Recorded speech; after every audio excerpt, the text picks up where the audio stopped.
xia xia trong Anh cũng chơi tam đào khi là cá này. Nếu có đạn thì to đi đây. Thôi xem không? Mày nhìn đâu? Có để mà cài thế. Lá nó bay tung.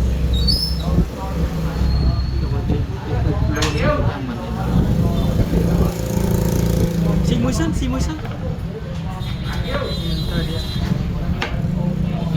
Luôn anh em chặt ra và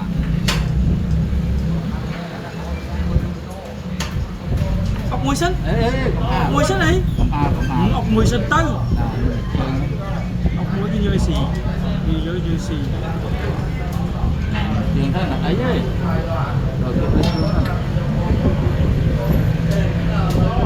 Nơi nó ngon rồi. ốc muối cái xì chô ê ốc cái xì dương vô tục tư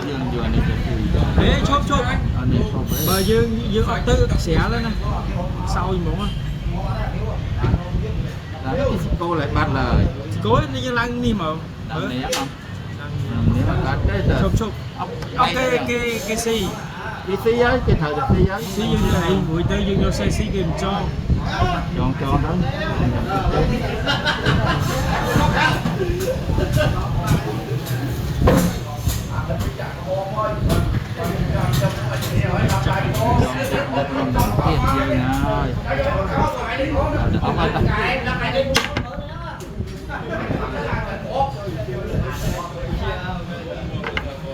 rục của ban đó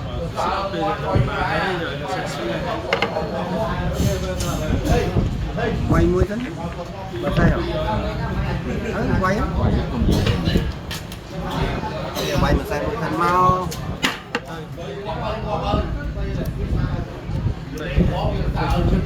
Tà ní không? Tà miếng rồi.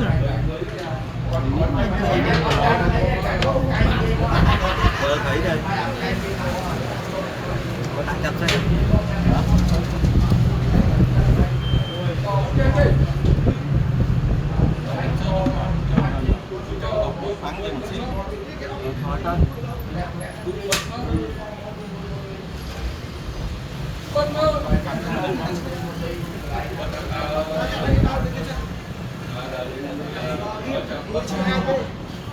Chạy đấy mà su tiền.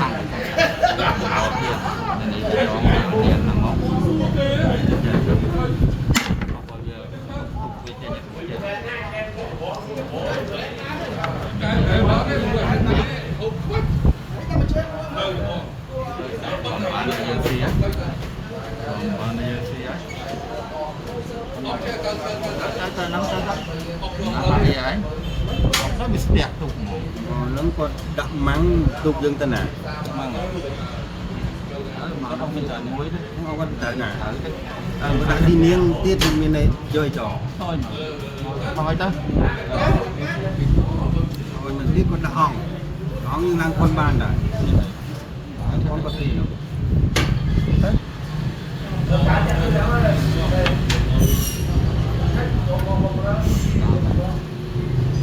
To món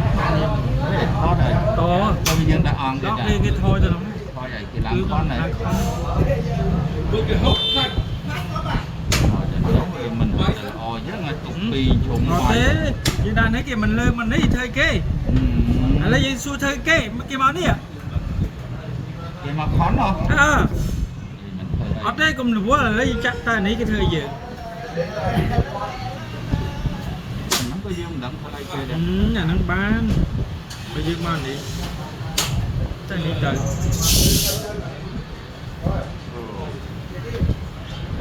nó cho đã on một cái dương bảy tiền nè đây thì thôi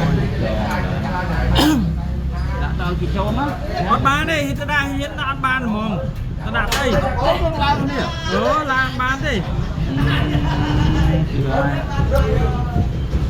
này một chuyện mình là thôi đặt ra ngay Bay tu còn bò xe đang bay tu cơ. Bay tu cái nắng. Màu nó bay tu cái nè.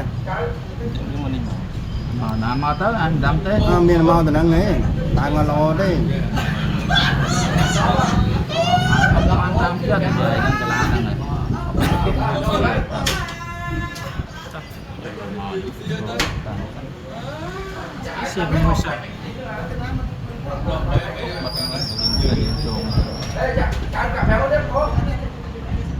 rồi thì đúng không học mình tốt bất đó nên thử ông mà xe nó ông mình thấy gì mau mau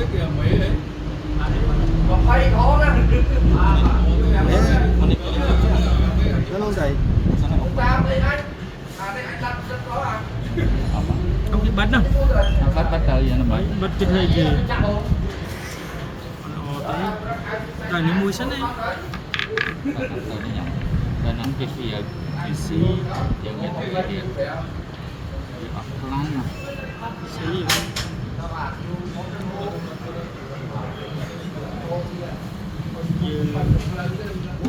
tadi jenang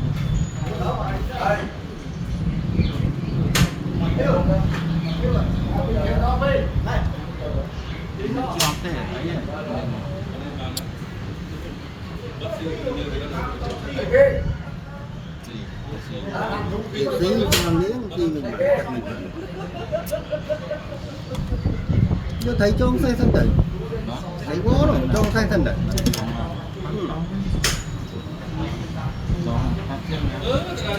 gặp hạt trường tay cho ông thân tay ê bọn nó còn bọt tay đinh tốt vô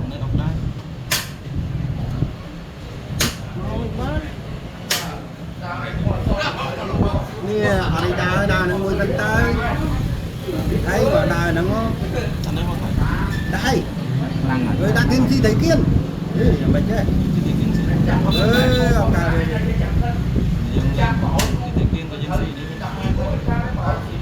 đã gì thấy người ta đánh không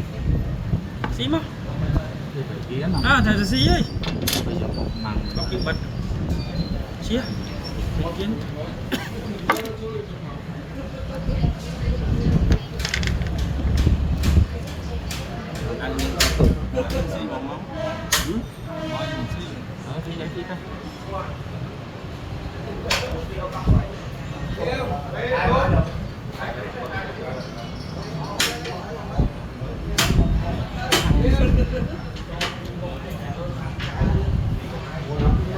ơi bò mình này mà khi xuống lên thì bãi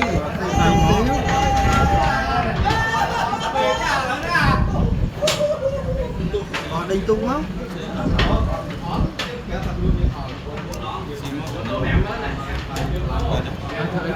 nó xì là chặt thế bò đình tung lắm không bò đà nữa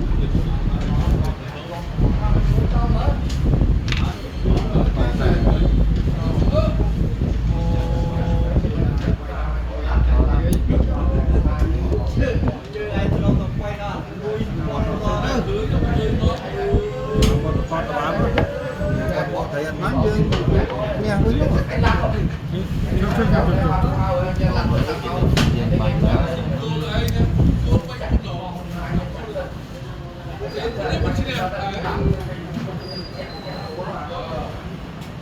thôi cô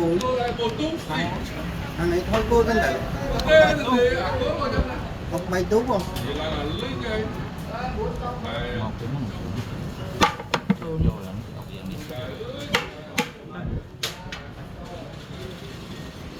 tôi chắp tay một cô nuôi nè nuôi đây rồi nhỉ không một tung cái tao xì xay muối đấy chồng nè con nằm tao xí cái miếng ấy cho ngay cho nghe cả xay phi nè mình đi với nhanh nè to xe cái ló đấy to xe đấy to xe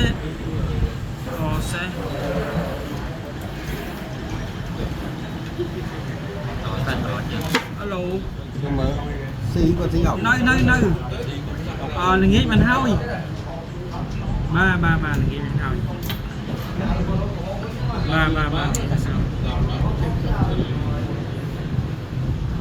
mà được như thế một xí học không nhưng xí học nhưng mà này với con xí mấy to tu nhưng mũi đây không mấy ăn cài gì đấy nhưng xí con xí học nhưng mà này với to tu mà có ăn xí tu nhưng mũi đây sao mà chồng mấy ăn đấy món này tí đấy mà có dương tí mũi bơ xí thì mong đấy cho mà món nó bò tròn kia hả chụp xí bán pi nè xí nè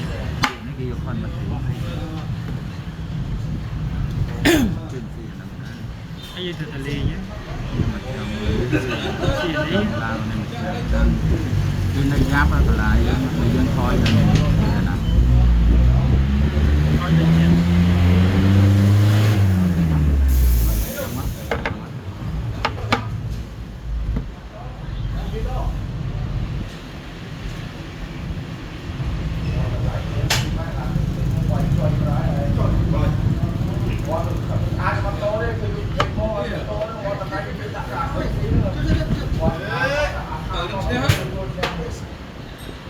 bộ tiền cho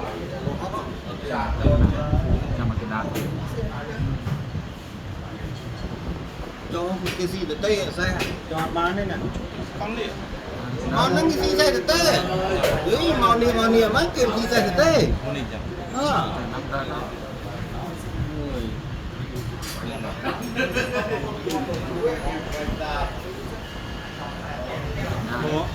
bỏ cái ruột chào bạn bò chụp bò mày mình là bò chết nên mình học mặt ấy nắng cái cho cái chân nó đấy này cái đánh xem và cái lại đường lên xì mà thế thì tiền tiền đi xiên đi ạ như thôi thế xiên đi hối xiên đi tiếp nè cái xiên nó cũng xiên đi tiếp nè xiên chơi tiếp đó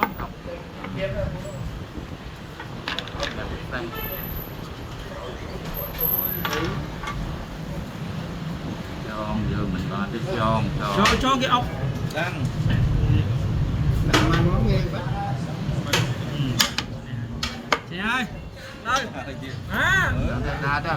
đá tăng ngọc tiên nè thì qua đánh lên biết thở được gì thấy đá đó là đá đó mình thì đá rồi thôi cho cô mau cái này thôi cô là thôi á thôi smile nè thôi á anh ấy cứ cho smile nè mà nghe mà thôi cô của anh xin gì không thôi là thôi mà thêm một quan đó mà mình mà rồi đó này thôi ơi con từ nào cũng bê chứ đâu con từ nào cũng bê rồi nó bình mình được em đặt tí cua đặt tí á vậy nó chả phàm mà anh đã muốn xin mùi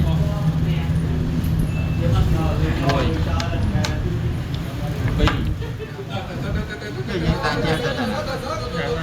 này cái tròn này nói cho ông rồi buồn ta chết tử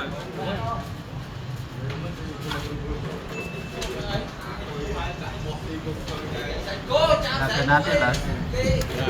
thế cầm từ luôn hết cái thôi cô rồi thôi đây